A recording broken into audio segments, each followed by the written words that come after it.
Então, gente, hoje é o Dia Nacional de Redução da Mortalidade Materna e, olha só, segundo a Organização Mundial de Saúde, se enquadra como mortalidade materna casos de mulheres que vieram a óbito, que faleceram, independentemente do tempo de duração da gravidez, até 42 dias após o término da gestação. Houve uma redução no número de casos de mortalidade materna de 2021 para 2022. Foram 3.025 mortes em 2021 e 1.368 em 2022, segundo o Ministério da Saúde. Mas são números alarmantes. Para falar sobre isso, a gente conversa aqui no Plantão da Cidade com o médico obstetra da Santa Casa de Belo Horizonte, Francisco Lírio Ramos Filho. Doutor Francisco, boa tarde, obrigado pela presença.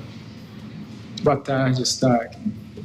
É um prazer tê-lo aqui no Plantão da Cidade, doutor Francisco. O que leva, à morte de uma mulher até 42 dias depois do nascimento do bebê, doutor Francisco?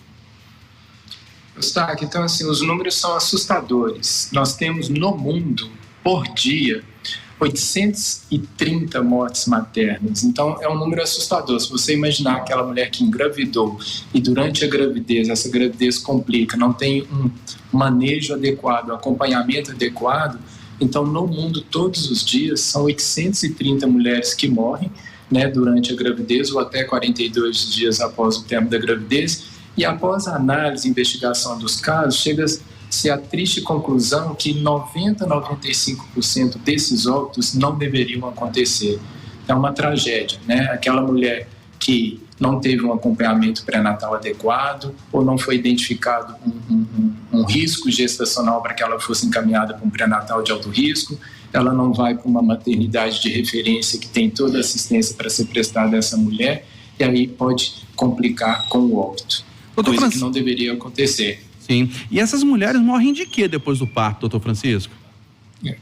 No mundo, a principal causa de morte materna são as hemorragias. Essas mulheres, elas têm um filho e aí evoluem com hemorragia e essa hemorragia não é revertida.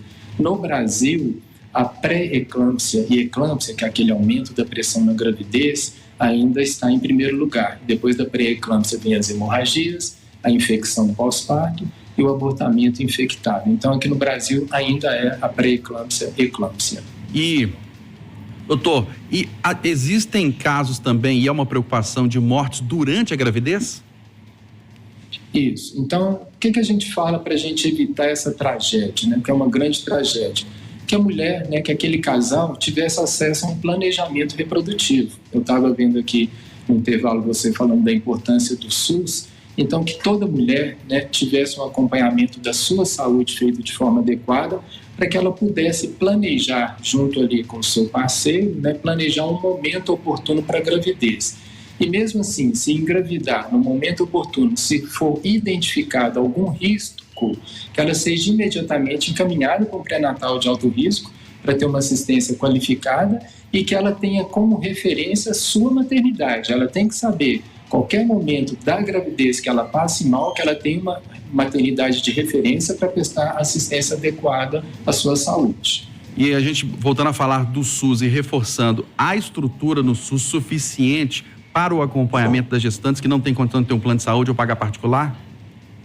Existe. O que a gente fica vendo, nós temos no nosso estado aí 853 municípios, Então, o que a gente vê realmente que alguns municípios não têm uma referência secundária, ou seja, é identificado que aquela gravidez é uma gravidez de alto risco e muitas dessas mulheres não conseguem atendimento em um pré-natal de alto risco.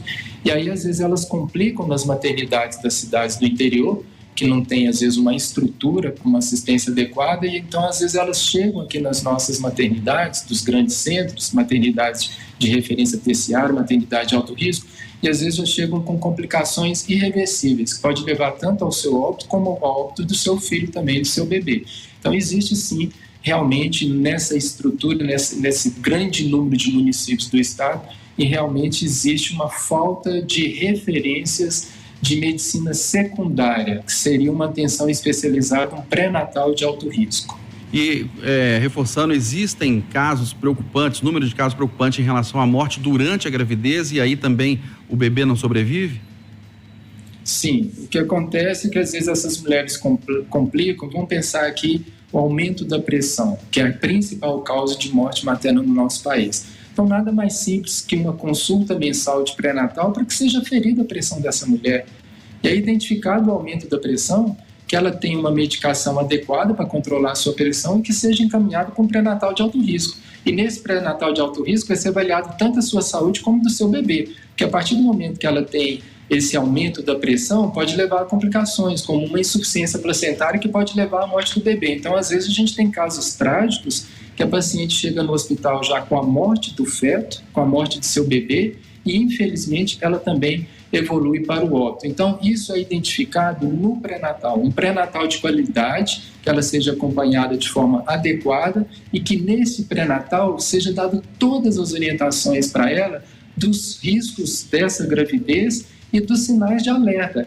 O que ela tem que fazer se ela sentir determinados sintomas, se ela apresentar determinados sinais, para que ela vá prontamente para uma maternidade, para que seja acolhida no momento oportuno, para salvar tanto a vida do seu bebê como a sua vida. Então, a gente vê isso que às vezes não acontece, essa falha na assistência, e aí ela já chega no hospital muito complicada, não conseguindo, às vezes, reverter o quadro grave de saúde dela, e às vezes já chega com os fetos mortos dentro do útero na maternidade.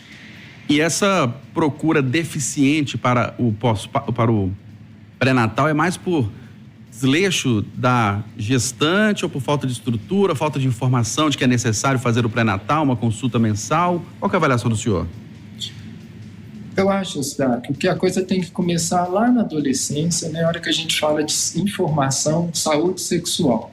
Então, a mulher, ela tem que ter, desde a adolescência, ela tem que ter todas as informações sobre questões de contracepção, como evitar uma gravidez de forma segura, um acompanhamento adequado. Então, a gente vê muitas dessas mulheres, às vezes, que vão ao ginecologista todos os anos, elas têm acesso ao programa de saúde da família, uma equipe de saúde da família, porém, quando ela chega, às vezes, terceira, quarta, quinta gravidez, e às vezes de forma indesejada, ela queria às vezes ter 2 filhos, tem 3, 4, 5, elas falam que não tem acesso aos meios de contracepção. Então, a gente acha que a atenção primária deveria trabalhar melhor a saúde reprodutiva das mulheres. Por que a mulher na medicina suplementar, que tem o seu convênio, que tem o seu médico particular, ela vai ao consultório desse médico, ela consegue programar a sua vida reprodutiva? Eu quero um filho, eu quero 2 filhos, e ela tem sucesso. Por que aquela mulher que está no SUS chega aqui na nossa maternidade, às vezes terceira, quarta, quinta, sexta gravidez,